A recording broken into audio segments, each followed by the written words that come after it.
एल्टीग्रेड biology में आज का मैराथन क्लास सौरमंडल पर आधारित है। सौरमंडल के बाद में शेष बचा वीडियो जो होगा वो जनरल स्टडी का होगा। जनरल स्टडी में जो पानीपत का युद्ध है उस पर सभी क्वेश्चन लेकर के आए हैं। तो चलिए दोनों टॉपिक पर आधारित मोस्ट इंपोर्टेंट क्वेश्चन को देख करके आपको समझा देते हैं। पहला क्वेश्चन देखते हैं।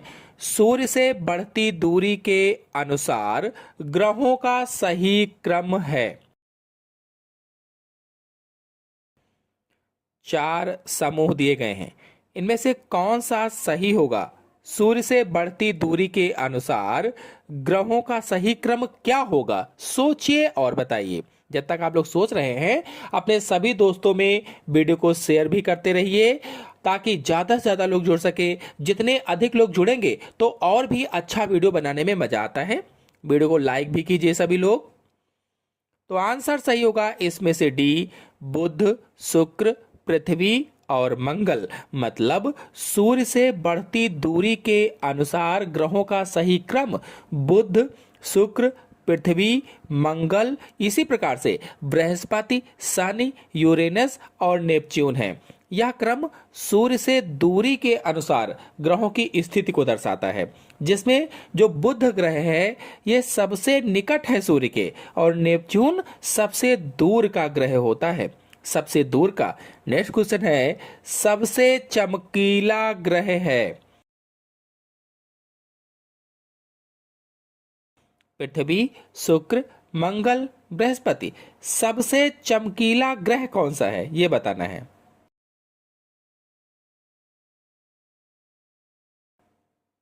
सोचिए और बताइए कौन सा ऑप्शन सही हो सकता है। वीडियो को लाइक ना किया हो तो लाइक भी कीजिए, अपने सभी दोस्तों में शेयर कर दीजिए ताकि ज्यादा से ज्यादा लोग जुड़ सकें। जितने अधिक लोग जुड़ेंगे और भी अच्छा वीडियो हम आपके लिए लाएंगे, मॉडल पेपर लाएंगे, सब कुछ अच्छी अच्छी चीजें लाते रहेंगे। तो सबसे चमकीला ग्रह क्या होगा? आंसर सही होगा इसमें से बी, शुक्र ग्रह सबसे चमकीला ग्रह है। मतलब सौर मंडल का सबसे चमकीला ग्रह शुक्र है। क्यों है अगर पूछा जाए? क्योंकि इसके घने बादलों से ढका वायुमंडल सूर्य के प्रकाश का लगभग 3/4 हिस्सा परावर्तित कर देता है। परावर्तित। और सूर्य से दूसरा ग्रह होने के बावजूद चंद्रमा के बाद आकाश में यह तीसरी सबसे चमकदार प्राकृतिक वस्तु है। सबसे चमकदार प्राकृतिक वस्तु। घना वायुमंडल का मतलब यह हुआ कि जो शुक्र ग्रह है, शुक्र सल्फ्यूरिक एसिड के बादलों की मोटी परतों से ढका हुआ है। सल्फ्यूरिक एसिड के बादलों से मोटी परतों से ढका हुआ है। नेक्स्ट क्वेश्चन है, सूर्य से सबसे दूर स्थित ग्रह का नाम बताइए। जो सूर्य है इससे सबसे दूर स्थित ग्रह का नाम बताना है। Pluto, Neptune, Uranus, Jupiter. कौन सा आंसर सही होगा? सोचिए और बताइए।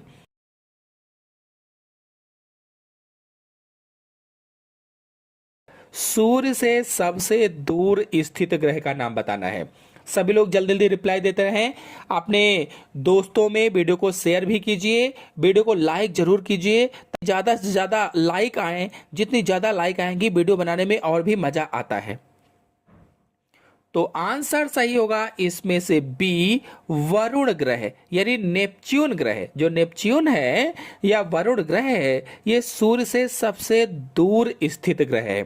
आपको बता दें, प्लूटो जिसे सबसे पहले दूर का ग्रह माना जाता था अब एक बौने ग्रह के रूप में वर्गीकृत किया जाता है। बौने ग्रह के रूप में। और हमारे सौरमंडल में 8 ग्रह हैं, 8।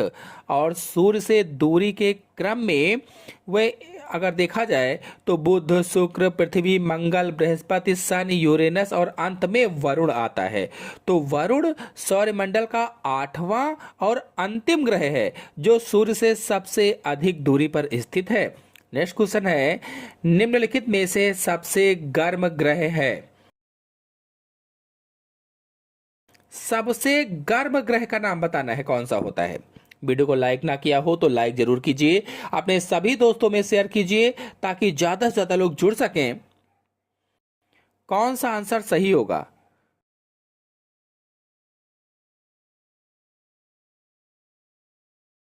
आंसर सही होगा इसमें से डी, सबसे गर्म ग्रह का नाम बुध ग्रह है। देखिए इसमें पृथ्वी, मंगल, शनि और बुध है। अगर यहाँ पर शुक्र ग्रह होता तो सबसे गर्म शुक्र ग्रह होता। आपको बता दें कि हमारे सौर मंडल का सबसे गर्म ग्रह शुक्र ग्रह है, सबसे गर्म ग्रह। लेकिन चूंकि यहाँ ऑप्शन में शुक्र ग्रह है नहीं, इसलिए बुध हो जाएगा। तो सौर मंडल का सबसे गर्म ग्रह शुक्र ग्रह है, जिसका औसत तापमान लगभग 464 डिग्री सेल्सियस होता है, औसत तापमान। देखिए बुध सबसे करीब है सूर्य के, जबकि शुक्र उससे दूर है, लेकिन फिर भी सबसे गर्म है, क्योंकि शुक्र ग्रह पर कार्बन डाइऑक्साइड की घनी परत है, और कार्बन डाइऑक्साइड की घनी परत के कारण वहां पर अत्यधिक गर्मी होती है। नेक्स्ट क्वेश्चन है, सूर्य के धरातल का तापमान लगभग कितना होता है? सूर्य के धरातल का तापमान कितना होता है बताना है। सूर्य के धरातल का तापमान का मतलब है प्रकाश मंडल। 4 ऑप्शन आपके सामने दिए गए हैं, कौन सा ऑप्शन सही हो सकता है? सोचिए और सभी लोग जल्दी से रिप्लाई देते रहिए।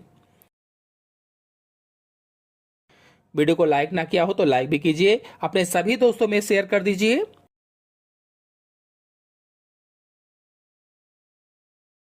तो इसका आंसर सही होगा सी, 6000 डिग्री सेल्सियस। बता दें कि सूर्य के धरातल का तापमान लगभग में 5500 से यानी 5500 से 6000 डिग्री सेल्सियस तक होता है, और यह वह परत है जो हमें दिखाई देती है, और इसी से सूर्य की चमक निकलती है। सूर्य की चमक, आपको बता दें कि इस तापमान पर यानी 6000 डिग्री सेल्सियस तापमान पर लोहे जैसी धातुएं भी पिघल जाती हैं, लोहे जैसी धातुएं भी। नेक्स्ट क्वेश्चन है, सूर्य के संगठन में सहायक गैस है। सूर्य के संगठन में सहायक गैस कौन सी होती है? सोचिए और बताइए कि कौन सा ऑप्शन सही हो सकता है। 4 ऑप्शन आपके सामने दिए गए हैं। वीडियो को लाइक ना किया हो तो लाइक जरूर कीजिए, अपने सभी दोस्तों में शेयर कर दीजिए। जल्दी ही आप लोगों के लिए मॉडल पेपर भी लेकर के आएंगे। तो आंसर सही होगा इसमें से डी, हीलियम और हाइड्रोजन। यानी सूर्य का संगठन मुख्य रूप से हाइड्रोजन और हीलियम गैसों से है। कहने का मतलब यह है कि सूर्य का संगठन मुख्य रूप से हाइड्रोजन और हीलियम गैसों से बना हुआ है, जिसमें से हाइड्रोजन लगभग में 71% होती है, हीलियम लगभग में 26 से 28% के बीच में होती है। और इन दोनों गैसों के अलावा ऑक्सीजन, कार्बन, नाइट्रोजन, लोहा, अन्य तत्व सूर्य के द्रव्यमान का लगभग 2 से 2.5% भाग बनाते हैं। 2 से 2.5%। इसमें जो हाइड्रोजन है सूर्य का सबसे प्रचुर मात्रा में पाया जाने वाला तत्व है, सबसे प्रचुर मात्रा में। और जो हीलियम है ये हाइड्रोजन के नाभिकीय संलयन की प्रक्रिया का उत्पाद होता है, उत्पाद। नेक्स्ट क्वेश्चन है, बिना उपग्रह वाले ग्रह हैं। बिना उपग्रह वाले ग्रह कौन से हैं? 4 ऑप्शन आपके सामने दिए गए हैं, यानी 4 समूह आपके सामने दिए गए हैं। कौन सा समूह सही हो सकता है? सोचिए और बताइए, और वीडियो को लाइक भी करते रहिए, अपने दोस्तों में शेयर भी करते रहिए, ताकि ज्यादा से ज्यादा लोग जुड़ सकें। तो आंसर सही होगा इसमें से डी, बुध एवं शुक्र ग्रह बिना उपग्रह वाले ग्रह हैं। यानी हमारे सौर मंडल में बुध मतलब मरकरी, शुक्र मतलब वीनस, ऐसे 2 ग्रह हैं जिनके पास कोई प्राकृतिक उपग्रह नहीं है। अन्य सभी ग्रहों, चाहे वो पृथ्वी हो, मंगल हो, बृहस्पति हो, शनि हो, यूरेनस हो, नेपच्यून हो, इन सब के पास कम से कम एक उपग्रह जरूर है, लेकिन बुध और शुक्र के पास ऐसे ग्रह नहीं हैं। नेक्स्ट क्वेश्चन है, सूर्य के प्रकाश को पृथ्वी पर पहुंचने में लगभग कितना समय लगता है? 8 मिनट, 9 मिनट, 7 मिनट, 8 सेकंड। सूर्य के प्रकाश को पृथ्वी पर पहुंचने में लगभग कितना समय लगता है बताना है। सोचिए और बताइए कौन सा ऑप्शन सही हो सकता है। सभी लोग रिप्लाई देते रहें, वीडियो को लाइक भी जरूर करें, अपने दोस्तों में शेयर भी जरूर करें। तो आंसर सही होगा इसमें से पहला 8 मिनट। सूर्य का प्रकाश पृथ्वी तक पहुंचने में लगभग में 8 मिनट और 20 सेकंड का समय लगाता है। 8 मिनट और 20 सेकंड का समय लेता है। ऐसा इसलिए क्योंकि प्रकाश को पृथ्वी तक पहुंचने के लिए लगभग 150 मिलियन किलोमीटर की दूरी तय करनी होती है। लगभग में 150 मिलियन किलोमीटर की दूरी तय करनी होती है। और ये इतनी दूरी कितनी देर में तय करता है? तो 8 मिनट 20 सेकंड में लगभग तय करता है। तो अगली बार जब भी आप धूप का आनंद लें तो याद रखें कि यह धूप 8 मिनट 20 सेकंड पहले सूरज से निकली है। नेक्स्ट क्वेश्चन है, पृथ्वी का उपग्रह है, कौन सा ऑप्शन सही होगा? कोरोना, चंद्रमा, जेना, कारला। सोचिए और बताइए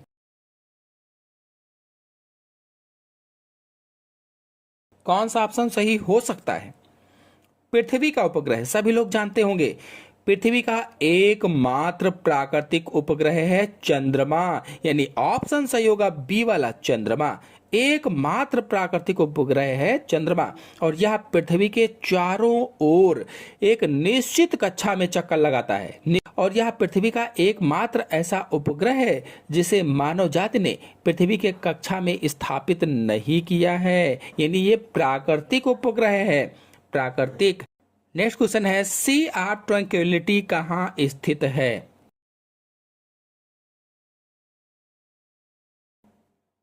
सी ऑफ ट्रैंक्विलिटी कहाँ स्थित है? सी ऑफ ट्रैंक्विलिटी का मतलब होता है शांति का सागर।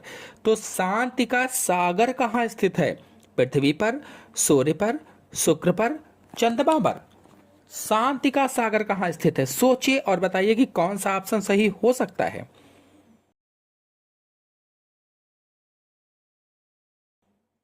तो ऑप्शन सही होगा इसमें से डी, चंद्रमा पर, यानी सी ऑफ ट्रैंक्विलिटी या शांति का सागर पृथ्वी के चंद्रमा पर स्थित है, चंद्रमा पर।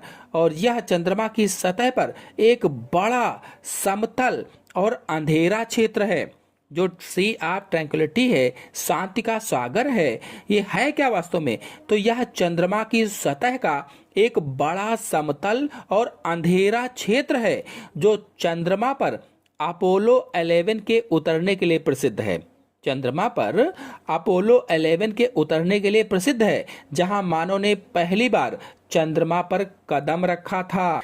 नेक्स्ट क्वेश्चन है, सौरमंडल में सबसे बड़ा ग्रह है।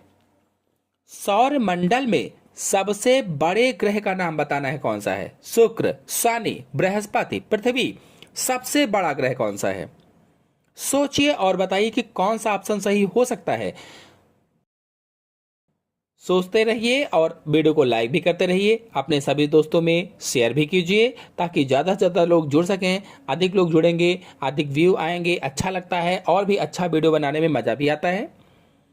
तो आंसर सही होगा इसमें से सी, बृहस्पति ग्रह। सौरमंडल में सबसे बड़ा ग्रह बृहस्पति ग्रह है, यानी सौरमंडल का सबसे बड़ा ग्रह बृहस्पति है। का भूमध्य रेखीय व्यास लगभग 142,984 किलोमीटर, यानी पृथ्वी के व्यास का लगभग 11 गुना है। और इसका द्रव्यमान सौरमंडल के अन्य सभी ग्रहों के कुल द्रव्यमान से लगभग 2.5 गुना अधिक है। 2.5 गुना अधिक। इस प्रकार से सबसे बड़ा ग्रह क्या होगा? तो बृहस्पति सौरमंडल का सबसे बड़ा ग्रह होता है और यह मुख्य रूप से गैसों और तरल पदार्थों से बना होता है या बना है। नेक्स्ट क्वेश्चन है, पृथ्वी के अतिरिक्त किस ग्रह पर वायुमंडल पाया जाता है?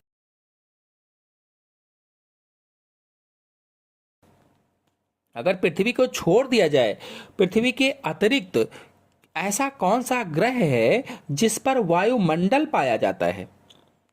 4 ऑप्शन आपके सामने दिए गए हैं, कौन सा ऑप्शन सही हो सकता है? सोचिए और बताइए। ऑप्शन सही होगा इसमें से बी, मंगल। मंगल ग्रह पर वायुमंडल पाया जाता है। आपको बता दें कि पृथ्वी के अलावा अन्य कौन कौन से ग्रह हैं जिन पर वायुमंडल पाया जाता है। तो शुक्र ग्रह है, इस पर वायुमंडल बहुत घना है और मुख्य रूप से कार्बन डाइऑक्साइड से बना है, कार्बन डाइऑक्साइड से, जिसके कारण शुक्र ग्रह सबसे गर्म ग्रह है। और जो मंगल ग्रह है, मंगल का वायुमंडल पतला है और इसमें कार्बन डाइऑक्साइड, नाइट्रोजन और आर्गन प्रमुख गैसें हैं।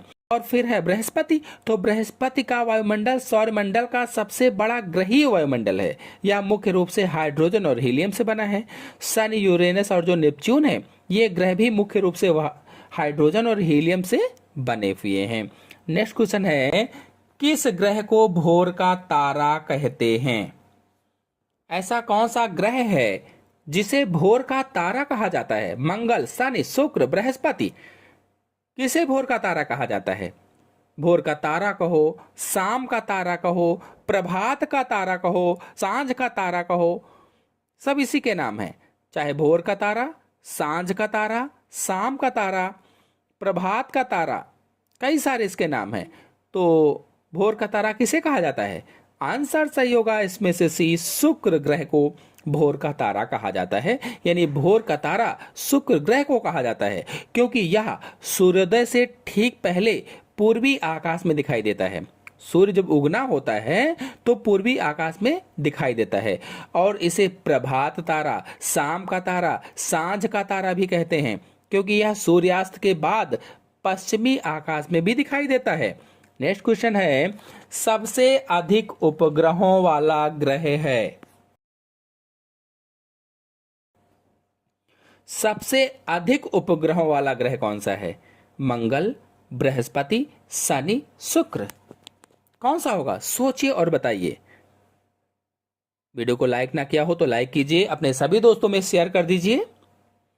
सबसे अधिक उपग्रहों वाला ग्रह, कहीं आप ये तो नहीं सोच रहे हैं कि शनि ग्रह है? कुछ लोग बृहस्पति को भी सोच रहे होंगे कि सबसे अधिक उपग्रह बृहस्पति के हैं। दोनों में से कौन सा सही होगा? शनि ग्रह या बृहस्पति ग्रह? सबसे अधिक उपग्रह वाला ग्रह कौन सा है? तो बृहस्पति के मुकाबले जो शनि ग्रह के उपग्रह हैं उनकी संख्या अधिक है। शनि की कक्षा में 146 प्राकृतिक उपग्रह की पुष्टि हुई है, जिनमें से सबसे प्रसिद्ध विशाल चंद्रमा टाइटन है जो बुध ग्रह से भी बड़ा है। इस तरह से हम कह सकते हैं कि इसमें ऑप्शन सही होगा सी, शनि ग्रह सबसे अधिक उपग्रह वाले ग्रह है। जो लोग बृहस्पति कहते हैं वो लोग कमेंट जरूर करें। नेक्स्ट क्वेश्चन है, सौरमंडल का सबसे छोटा ग्रह है? सौरमंडल का सबसे छोटा ग्रह कौन सा होता है? शनि, मंगल, बुध, पृथ्वी। सोचिए और बताइए कि कौन सा ऑप्शन सही हो सकता है।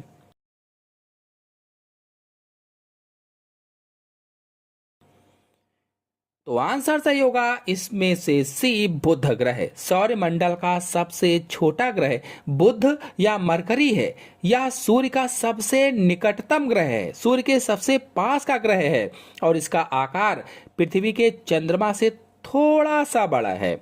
यानी सूर्य के सबसे करीब ग्रह कौन है? तो बुध ग्रह है, बुध।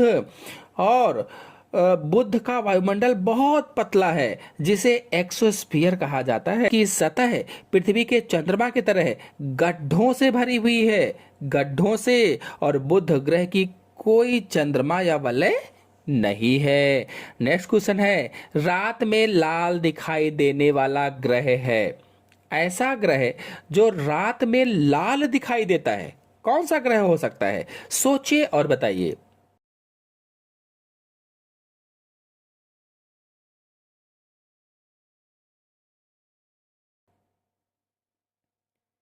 तो आंसर सही होगा इसमें से ए, मंगल ग्रह। रात के समय यानी रात के आकाश में लाल रंग का दिखाई देने वाला ग्रह मंगल ग्रह है, मंगल ग्रह। मंगल ग्रह का यह लाल रंग उसकी सतह पर पाए जाने वाले आयरन ऑक्साइड की अधिकता के कारण है। यानी मंगल ग्रह पर आयरन ऑक्साइड अधिक मात्रा में पाया जाता है जो लोहे पर जंग लगने जैसा होता है, जिससे वो लाल रंग का दिखाई देता है। लाल ग्रह भी कहा जाता है, इसीलिए इसको रेड प्लैनेट, लाल ग्रह। यानी मंगल ग्रह को अक्सर उसके लाल रंग के कारण लाल ग्रह भी कहा जाता है, लाल ग्रह। नेक्स्ट क्वेश्चन है, कौन सा ग्रह हरे रंग का प्रतीत होता है?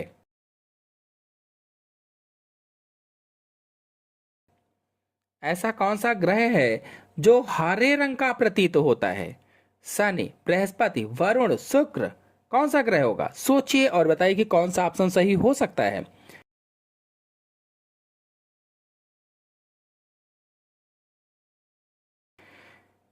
तो आंसर सही होगा इसमें से सी, वरुण। सौर मंडल में वरुण या यूरेनस अंग्रेजी में कहो, वरुण को यूरेनस कहा जाता है। तो सौर मंडल में यूरेनस या वरुण ग्रह हरे रंग का प्रतीत होता है। क्यों प्रतीत होता है हरे रंग का? क्योंकि इसके वातावरण में मीथेन गैस की प्रचुर मात्रा होती है। मीथेन गैस की प्रचुर मात्रा जो लाल प्रकाश को अवशोषित कर लेती है और नीले व हरे प्रकाश को परावर्तित करती है। इसीलिए यूरेनस को हरा ग्रह भी कहा जाता है, यानी इसका नाम हरा ग्रह भी है। नेक्स्ट क्वेश्चन है, नीला ग्रह के नाम से जाना जाता है।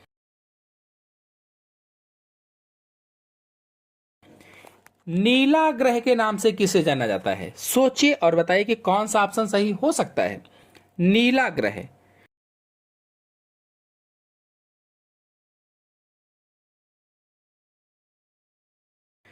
ऑप्शन सही होगा इसमें से बी, पृथ्वी। नीला ग्रह पृथ्वी को कहा जाता है क्योंकि अंतरिक्ष से देखने पर इसकी सतह का अधिकांश भाग पानी से ढका होने के कारण नीले रंग का दिखाई देता है और पृथ्वी की सतह का लगभग 71% हिस्सा महासागरों, झीलों और नदियों के पानी में ढका हुआ है। इसीलिए इसे नीला ग्रह कहा जाता है, यानी पानी की प्रचुरता के कारण यह नीला दिखाई देता है। नेक्स्ट क्वेश्चन है, सूर्य से पृथ्वी की दूरी कितनी है?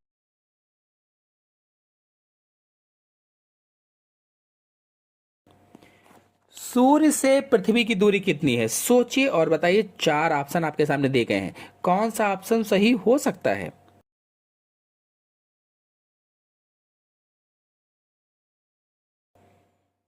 सूर्य से पृथ्वी की दूरी कितनी है? 149 million kilometre, 150 million kilometre, 236 million kilometre या फिर 256 मिलियन किलोमीटर? इस क्वेश्चन का आंसर आप लोग कमेंट बॉक्स में दीजिएगा कि सूर्य से पृथ्वी की दूरी कितनी है। हम सभी लोगों का आंसर देखेंगे और फिर आपको बताएंगे कि क्या सही है।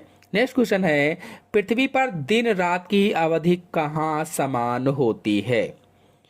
दिन और रात की अवधि कहां समान होती है बताना है। भूमध्य रेखा पर, मकर रेखा पर, कर्क रेखा पर, ध्रुवों पर कहां समान होगी?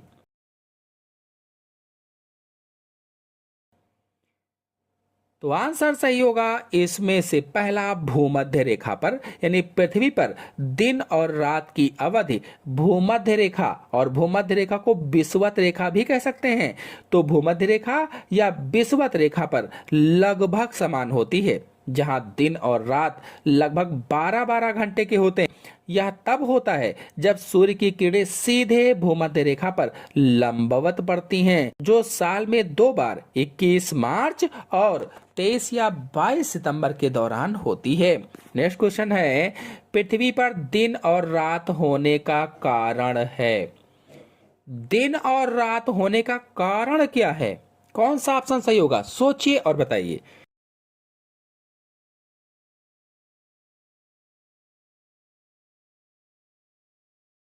ऑप्शन सही होगा इसमें से पहला, पृथ्वी का अपने अक्ष पर घूर्णन। यानी पृथ्वी पर दिन और रात का कारण इसका अपनी धुरी पर घूमना है। घूर्णन यानी घूमना है।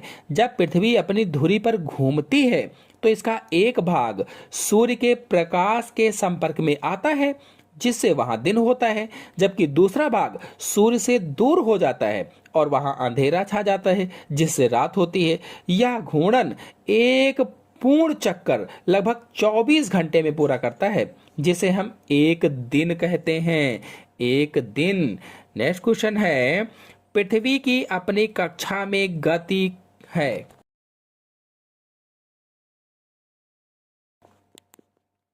अपनी कक्षा में गति किस तरफ से किस तरफ करती है? दिशा बताना है। सोचिए और बताइए कि कौन सा ऑप्शन सही हो सकता है।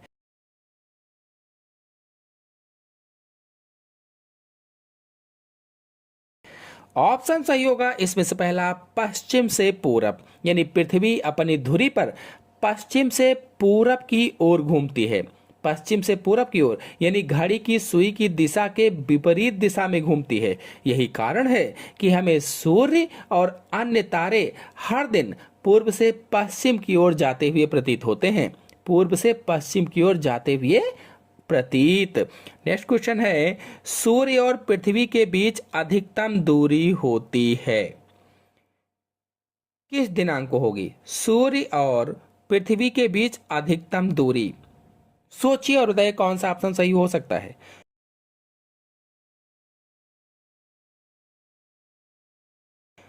तो ऑप्शन सही होगा इसमें से पहला 4 जुलाई को। सूर्य और पृथ्वी के बीच अधिकतम दूरी हर साल 4 जुलाई को होती है। इस दिन पृथ्वी सूर्य से सबसे दूर होता है, जबकि 3 जनवरी को पृथ्वी सूर्य के सबसे निकट होती है, सबसे निकट। और तो नेक्स्ट क्वेश्चन पर आते हैं, सूर्य एवं पृथ्वी के बीच न्यूनतम दूरी होती है, न्यूनतम दूरी कब होगी?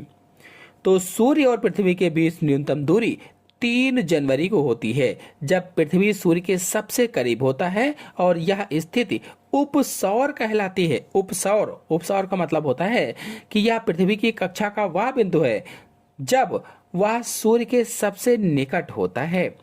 तो आंसर से होगा इसमें से सी, 3 जनवरी। नेक्स्ट क्वेश्चन है, निम्न में से किस तिथि को दिन रात बराबर होते हैं? ऐसी कौन सी तारीख है जब दिन और रात बराबर होते हैं? कौन सा ऑप्शन सही हो सकता है?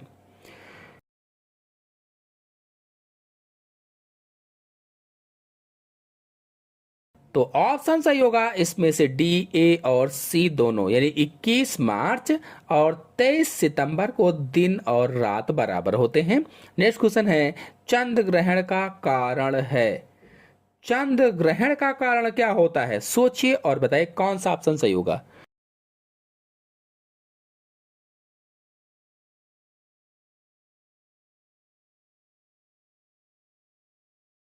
ऑप्शन सही होगा इसमें से सी, सूर्य एवं चंद्रमा के बीच पृथ्वी का आना चंद्र ग्रहण है।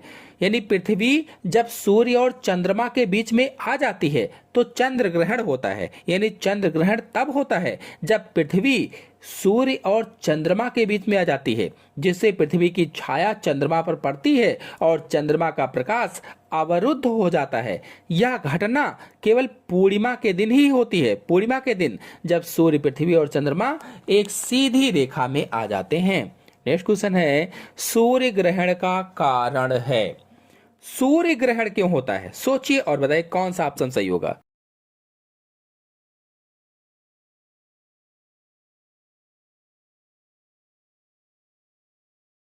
ऑप्शन सही होगा इसमें से पहला, पृथ्वी और सूर्य के बीच चंद्रमा का आना। पृथ्वी और सूर्य के बीच में जब चंद्रमा आ जाता है तो सूर्य ग्रहण होता है। यानी सूर्य ग्रहण तब होता है जब चंद्रमा सूर्य और पृथ्वी के बीच आ जाता है। जब सूर्य, चंद्रमा और पृथ्वी एक सीधी रेखा में होते हैं तब सूर्य ग्रहण होता है। नेक्स्ट क्वेश्चन है, मध्य रात्रि का सूर्य कहाँ दिखाई देता है?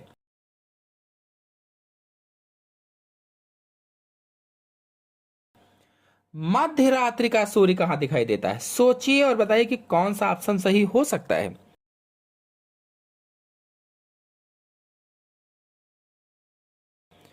ऑप्शन सही होगा इसमें से सी, नॉर्वे में मध्य रात्रि का सूर्य दिखाई देता है। नेक्स्ट क्वेश्चन है, किस ग्रह को पृथ्वी की बहन कहा जाता है? ऐसा कौन सा ग्रह है जिसे पृथ्वी की बहन के नाम से जाना जाता है? शनि, मंगल, बुध, शुक्र, किसे कहेंगे?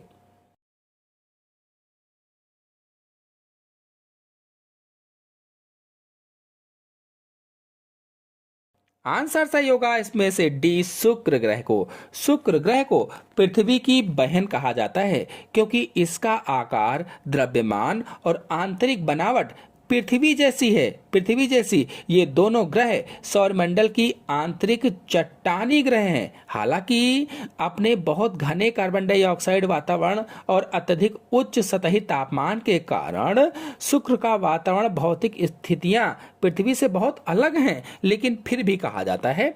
नेक्स्ट क्वेश्चन है, पृथ्वी से निकटतम दूरी पर ग्रह है। चलिए अब एलटी ग्रेड जनरल पेपर जो होता है सामान्य अध्ययन वाला, तो जनरल स्टडी का जो पेपर है उसमें पानीपत का युद्ध, उस पर मोस्ट इंपॉर्टेंट क्वेश्चन आपको समझा देते हैं। तो पानीपत के युद्ध पर जितने भी प्रकार के क्वेश्चन पूछे जाते हैं उन सभी प्रकार के क्वेश्चन को हम इसमें समझाएंगे। चलिए शुरू करते हैं। पहला क्वेश्चन देखते हैं, पानीपत का प्रथम युद्ध किनके मध्य हुआ था? चार ऑप्शन आपके सामने दिए गए हैं और पूछा गया है पानीपत का प्रथम युद्ध किनके बीच हुआ था? बाबर इब्राहिम लोदी, बाबर राणा सांगा, गौरी जयचंद, गौरी पृथ्वीराज चौहान। कौन सा ऑप्शन सही होगा? सोचिए और बताइए।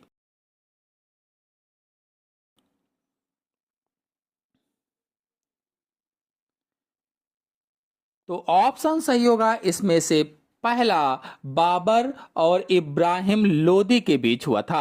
आपको बता दें कि पानीपत का पहला युद्ध 21 अप्रैल 1526 को बाबर और दिल्ली सल्तनत के सुल्तान इब्राहिम लोदी के बीच लड़ा गया था। 21 अप्रैल 1526 को। अब ये जो डेट दी गई है इस पर भी प्रश्न बनता है। इस पर प्रश्न कैसे बनता है? तो पानीपत का प्रथम युद्ध किस वर्ष हुआ था, ऐसा प्रश्न पूछा जा सकता है। पानीपत का प्रथम युद्ध किस वर्ष हुआ था? अगर यह प्रश्न पूछा जाए तो जरा सोचिए कि कौन सा आंसर सही होगा इसमें से और बताइए।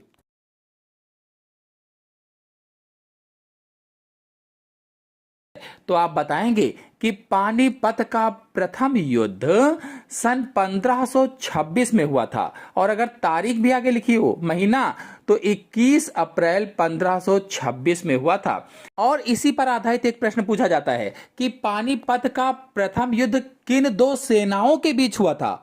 तो जरा सोचिए कि कौन सा आंसर सही होगा इसमें से और बताइए। था अगर यह पूछा जाए कि किन दो सेनाओं के बीच हुआ था, तब भी आप इसका आंसर बताएंगे बाबर और इब्राहिम लोदी के बीच हुआ था। यानी या युद्ध बाबर और दिल्ली सल्तनत के अंतिम शासक इब्राहिम लोदी के बीच हुआ था। अगर प्रश्न पूछा जाए कि पानीपत के प्रथम युद्ध में इब्राहिम लोदी की हार का मुख्य कारण क्या था, क्यों इब्राहिम लोदी हारा था, तो जरा सोचिए कि कौन सा आंसर सही होगा इसमें से। तो आप क्या बताएंगे? आप इसका आंसर बताएंगे कि बाबर की बेहतर रणनीति और तोप खाने का उपयोग, मतलब बाबर की तुलुगमा रणनीति और तोपखाने का कुशल उपयोग इस युद्ध में उसकी जीत का मुख्य कारण था। अगर क्वेश्चन पूछा जाए कि पानीपत का युद्ध कहां लड़ा गया था, स्थान पूछ ले, कहां लड़ा गया था,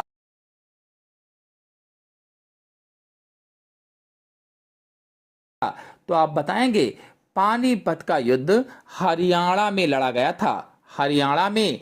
और पानीपत जो है ये शहर हरियाणा राज्य में स्थित है। अगर प्रश्न पूछा जाए कि बाबर ने पानीपत के प्रथम युद्ध में किस सैन्य रणनीति का उपयोग किया था, जो बाबर था उसने पानीपत के प्रथम युद्ध में किस सैन्य रणनीति का उपयोग किया था, तो आप क्या बताएंगे चारों ऑप्शन में से?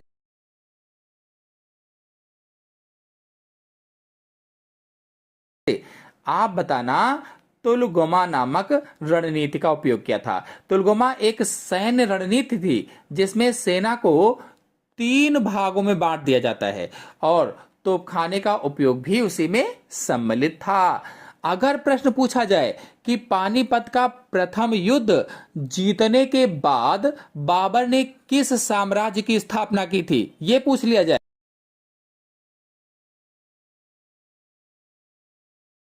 तो क्या बताएंगे? खिलजी वंश, लोधी वंश, मुगल साम्राज्य, दिल्ली सल्तनत। क्या आंसर होगा इसका सही? तो आंसर सही होगा इसमें से मुगल साम्राज्य। पानीपत का प्रथम युद्ध जीतने के बाद बाबर ने किस साम्राज्य की स्थापना की? तो मुगल साम्राज्य की स्थापना की थी। अगर प्रश्न पूछा जाए कि पानीपत का प्रथम युद्ध जीतने के बाद बाबर ने खुद को क्या उपाधि दी थी, खुद को क्या कहा था, क्या उपाधि दी थी,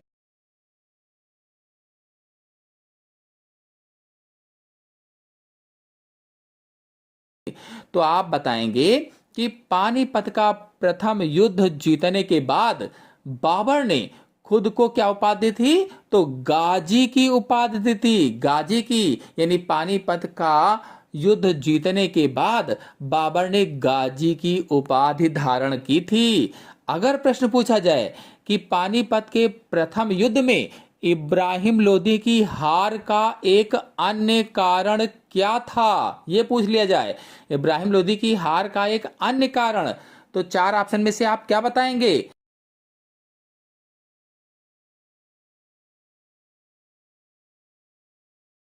आप बताना कि उसके पास तोपखाना नहीं था। यानी इब्राहिम लोदी के पास तोपखाना नहीं था, जो बाबर की एक महत्वपूर्ण ताकत थी। यानी बाबर के पास तोपखाना था।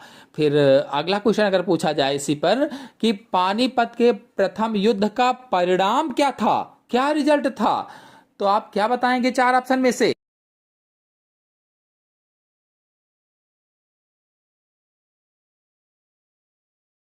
आप बताएंगे कि मुगल साम्राज्य की स्थापना हुई पानीपत के प्रथम युद्ध में। यानी पानीपत का जो प्रथम युद्ध हुआ था, उस युद्ध में जो बाबर थे वो जीते थे और इब्राहिम लोदी हारा था। यानी बाबर की जीत हुई थी, इसीलिए कहा गया मुगल साम्राज्य की स्थापना हुई थी। बाबर की जीत के बाद भारत में मुगल साम्राज्य की नींव रखी गई थी। अगर प्रश्न पूछा जाए कि पानीपत के पहले युद्ध के समय दिल्ली सल्तनत का शासक कौन था, पहले युद्ध यानी प्रथम युद्ध के समय दिल्ली सल्तनत का शासक कौन था, तो जरा सोचिए कि कौन सा आंसर सही होगा इसमें से और बताइए। तो आप बताना पानीपत के पहले युद्ध के समय दिल्ली सल्तनत का शासक इब्राहिम लोदी था। यानी पानीपत के पहले युद्ध के समय इब्राहिम लोदी दिल्ली सल्तनत के शासक थे। प्रश्न पूछा जाए कि बाबर की जीत के बाद इब्राहिम लोदी के किस रिश्तेदार ने उसका विरोध किया था? जब बाबर जीत गए तो इब्राहिम लोदी की किस रिश्तेदार ने उसका विरोध किया था?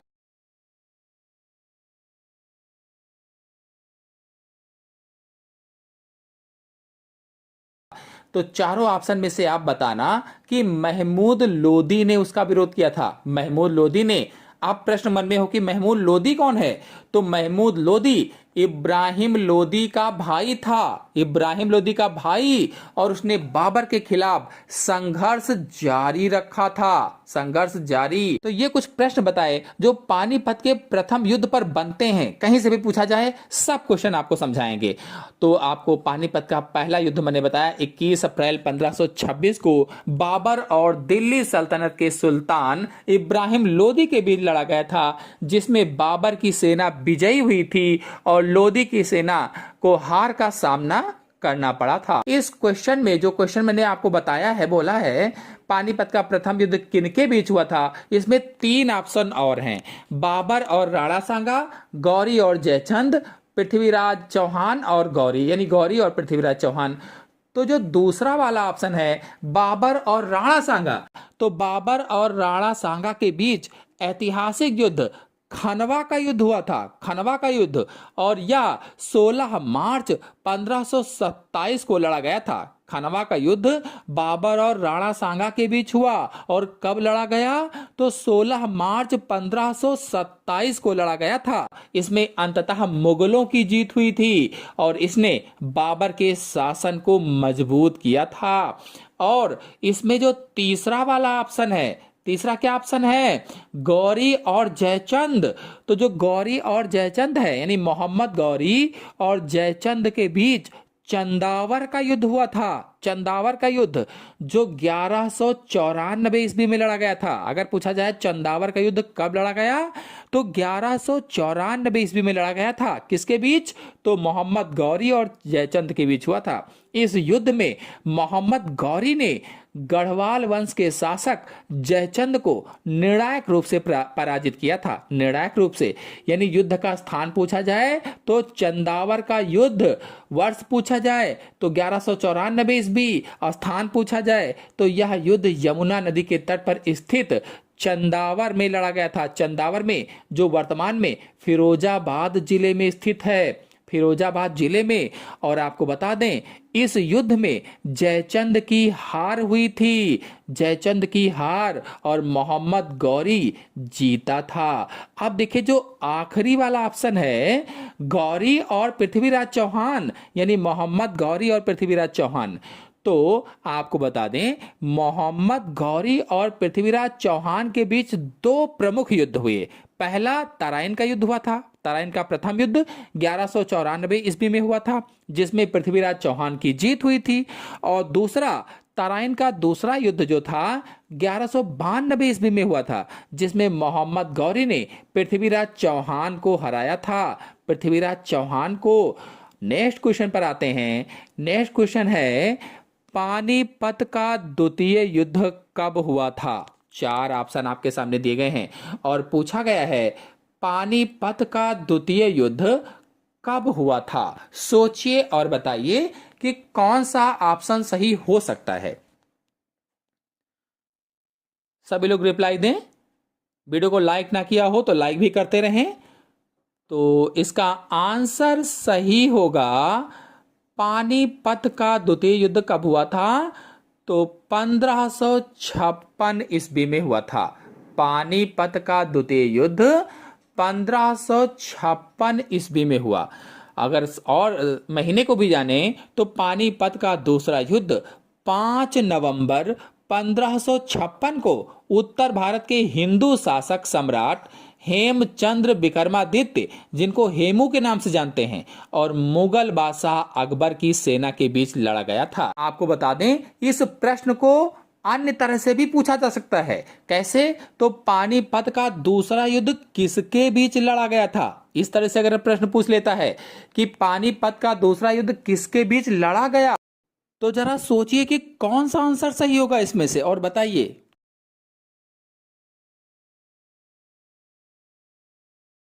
तो आप बताएंगे अकबर और हेमू के बीच लड़ा गया था। हेमू का पूरा नाम हेमचंद्र विक्रमादित्य था। ये हिंदू शासक सम्राट हेमचंद्र विक्रमादित्य और मुगल बादशाह अकबर की सेना के बीच लड़ा गया था। और हेमू का मैंने नाम बताया हेमचंद्र विक्रमादित्य था। अगर प्रश्न पूछ ले कि युद्ध के समय अकबर का संरक्षक कौन था, जब युद्ध हो रहा था उस समय अकबर का संरक्षक कौन था,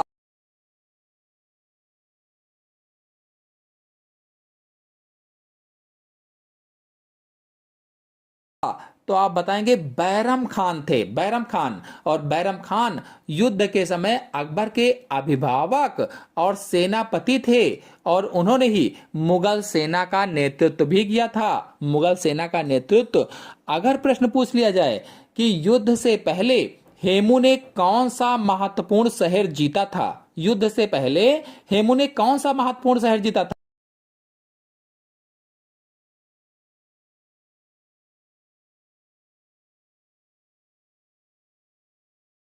तो आप बताना कि दिल्ली शहर, हेमू ने दिल्ली पर विजय प्राप्त की और खुद को एक स्वतंत्र राजा घोषित किया था। अगर प्रश्न पूछा जाए कि पानीपत के दूसरे युद्ध में हेमू की हार का मुख्य कारण क्या था, तो आप क्या बताएंगे? हेमू की हार का मुख्य कारण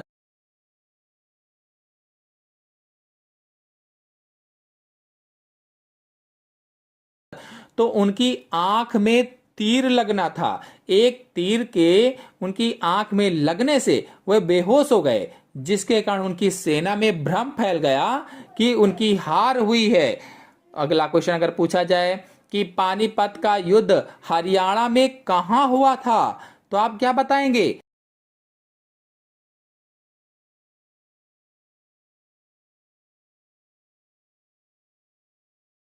आप बताना पानीपत में हुआ था, यानी युद्ध का नाम ही इस शहर के नाम पड़ा है जहां लड़ाई हुई थी।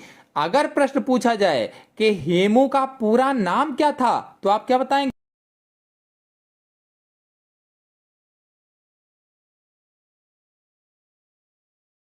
मैंने अभी बताया था हेमचंद्र विक्रमादित्य इनका पूरा नाम था, हेमचंद्र विक्रमादित्य। आपको बता दें कि पानीपत के दूसरे युद्ध के दौरान हेमू का पूरा नाम हेमचंद्र विक्रमादित्य था, जिन्हें वह विक्रमादित्य की उपाधि से पुकारते थे। अगर प्रश्न पूछा जाए कि हेमू कौन से शासक के सेनापति और मंत्री थे, कौन से शासक के सेनापति और मंत्री,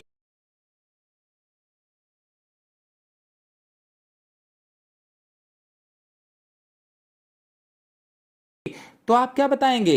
तो आप बताना आदिल शाह सूरी। हेमू बंगाल के अफगान शासक आदिल शाह सूरी के सेनापति और वजीर थे, वजीर। अगर प्रश्न पूछा जाए कि पानीपत के दूसरे युद्ध में मुगलों ने किस साम्राज्य को हरा दिया था, पानीपत के दूसरे युद्ध के बाद मुगलों ने किस साम्राज्य को हरा दिया था,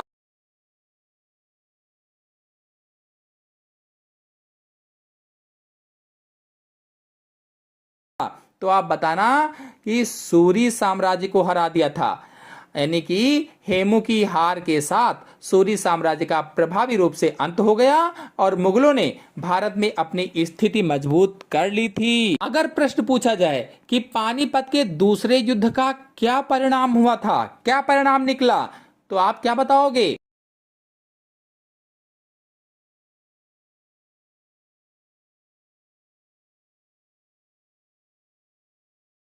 मुगलों की निर्णायक जीत हुई और भारत में मुगल शासन स्थापित हुआ था। यानी इस जीत ने भारत में मुगलों की स्थिति को मजबूत किया और अकबर के शासन का मार्ग प्रशस्त किया था, मार्ग प्रशस्त।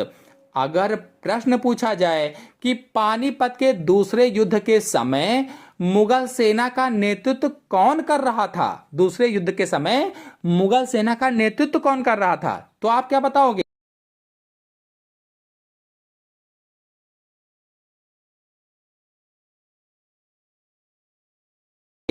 बताना बैरम खान कर रहे थे, बैरम खान अकबर के संरक्षक के रूप में थे ये, और बैरम खान ने ही इस युद्ध में मुगल सेना का नेतृत्व किया था।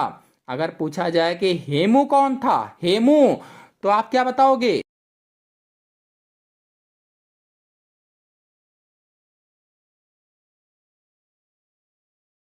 अफगान शासक आदिल शाह सूरी का वजीर और सेनापति था। हेमू अफगान शासक आदिल शाह सूरी के वजीर और सेनापति थे, जिन्होंने खुद को दिल्ली का शासक घोषित किया था। अगर प्रश्न पूछा जाए कि युद्ध के समय अकबर की उम्र कितनी थी, उम्र पूछ ले, तो आप क्या बताओगे?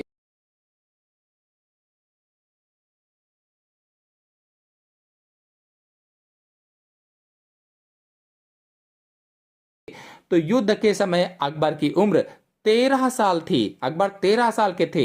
यानी अकबर का जन्म 1542 में हुआ था, इसीलिए 1556 में वह 13 वर्ष के थे। से मैंने कई सारे प्रश्न पानीपत के दूसरे युद्ध पर आपको बताए। तो पानीपत का दूसरा युद्ध 5 नवंबर 1556 को उत्तर भारत के हिंदू शासक सम्राट हेमचंद्र विक्रमादित्य और मुगल बादशाह अकबर की सेना के बीच लड़ा गया था, जिसमें जो अकबर थे उनकी जीत हुई थी और हेमचंद्र विक्रमादित्य की हार हुई थी। फिर तीसरे प्रश्न पर आते हैं कि पानीपत का तृतीय युद्ध किनके बीच लड़ा गया था, पानीपत का तृतीय युद्ध किनके बीच लड़ा गया था? सोचिए और बताइए कि कौन सा ऑप्शन सही होगा।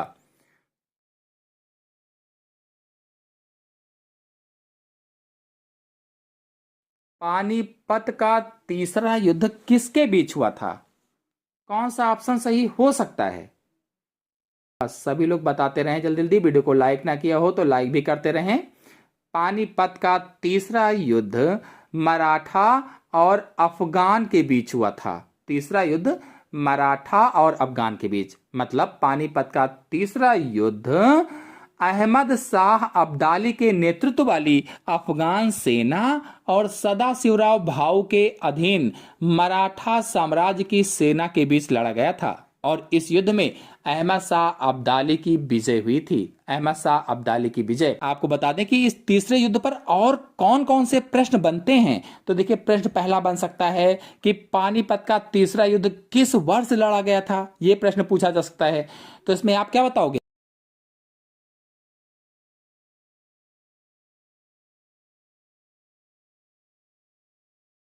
इसमें बताना सन 1761 ईस्वी में लड़ा गया था। पानीपत का तीसरा युद्ध 14 जनवरी 1761 को मराठा साम्राज्य और दुरानी साम्राज्य के बीच लड़ा गया था। अगर प्रश्न पूछा जाए कि पानीपत का तीसरा युद्ध किन दो शक्तियों के बीच लड़ा गया था,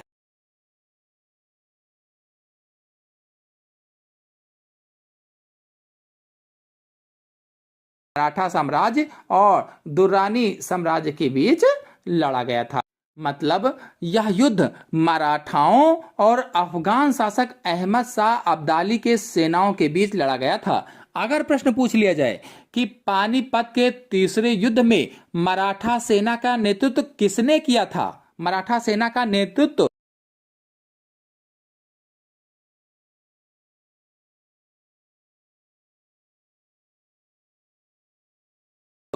तो आप ऑप्शन बताओगे। सदाशिवराव भाऊ ने किया था। सदाशिवराव भाऊ ने पानीपत के तीसरे युद्ध में मराठा सेना का नेतृत्व किया था। अगर प्रश्न पूछा जाए कि पानीपत के तीसरे युद्ध में अफगान सेना का नेतृत्व किसने किया था, अफगान सेना का नेतृत्व, तो आप क्या आंसर बताओगे?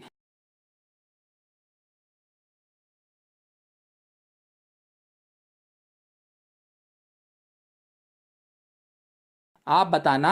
अहमद शाह अब्दाली ने, अहमद शाह अब्दाली यानी दुर्रानी साम्राज्य के संस्थापक अहमद शाह अब्दाली ने पानीपत के तीसरे युद्ध में अफगान सेनाओं का नेतृत्व किया था। अगर प्रश्न पूछा जाए कि पानीपत के तीसरे युद्ध का तत्कालिक कारण क्या था, तत्कालिक कारण, तो आप क्या आंसर बताओगे?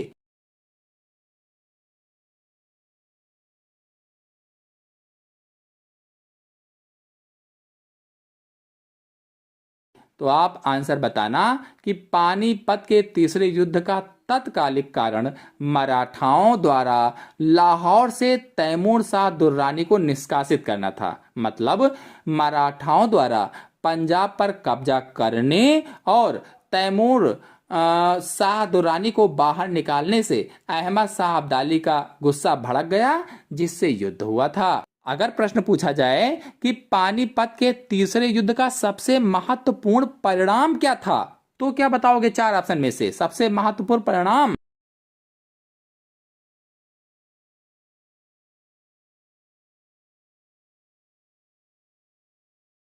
तो बताना भारत में ब्रिटिश शासन की स्थापना। यानी इस युद्ध ने मराठा शक्ति को कमजोर कर दिया, जिससे परोक्ष रूप से भारत में ब्रिटिश विस्तार का मार्ग प्रशस्त किया।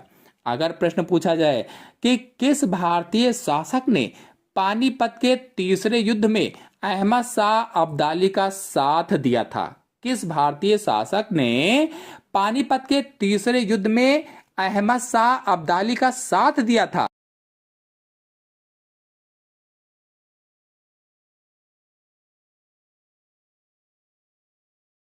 तो आप बताना। सुजा उद दौला, सुजा उद दौला जो थे, इन्होंने दिया था। सुजा उद दौला अवध के नवाब थे और उन्होंने मराठाओं की बजाय अब्दाली का साथ देने का फैसला किया था। अगर प्रश्न पूछा जाए पानीपत के तीसरे युद्ध के दौरान कौन सा मराठा तोपखाना कमांडर विशेष रूप से प्रसिद्ध था, तो क्या आंसर बताओगे?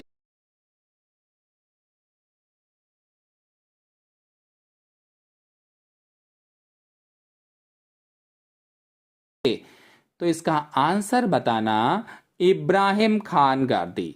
जो इब्राहिम खान गारदी है, मराठा सेना के तोपखाना प्रमुख थे और अपनी कुशल तोपखाने की रणनीति के लिए जाने जाते थे। अगर प्रश्न पूछा जाए कि पानीपत के तीसरे युद्ध के समय पेशवा कौन था, पेशवा, तो क्या बताओगे?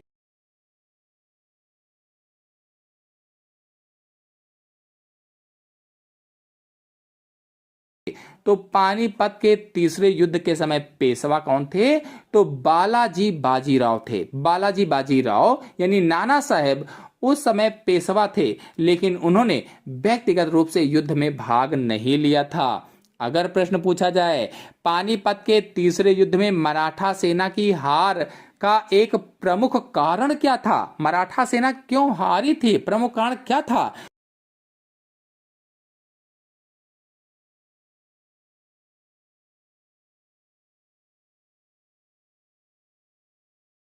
तो बताना भूख और सैनिकों की खराब स्थिति, यानी युद्ध से पहले मराठा सेना को भोजन की कमी का सामना करना पड़ा और वे बीमारी से पीड़ित थे, जिससे उनकी लड़ाई की क्षमता पर असर पड़ा था। इस तरह से अगर प्रश्न पूछे जाते हैं तो आप उनका उत्तर बता लेना। तो इस प्रकार से पानीपत का तीसरा युद्ध सन 1761 में अहमद शाह अब्दाली के नेतृत्व वाली अफगान सेना और सदाशिवराव भाऊ के बीच, यानी सदाशिवराव भाऊ के अधीन मराठा साम्राज्य की सेना के बीच लड़ा गया था और इस युद्ध में अहमद शाह अब्दाली की विजय हुई थी। तो आशा है आज के सभी क्वेश्चन आपको अच्छी तरह से समझ में आ गए होंगे। आ गए हों तो वीडियो को लाइक कीजिए, अपने सभी दोस्तों में शेयर कर दीजिए। चैनल पर पहली बार आए हैं तो चैनल को सब्सक्राइब भी कर लीजिए। धन्यवाद।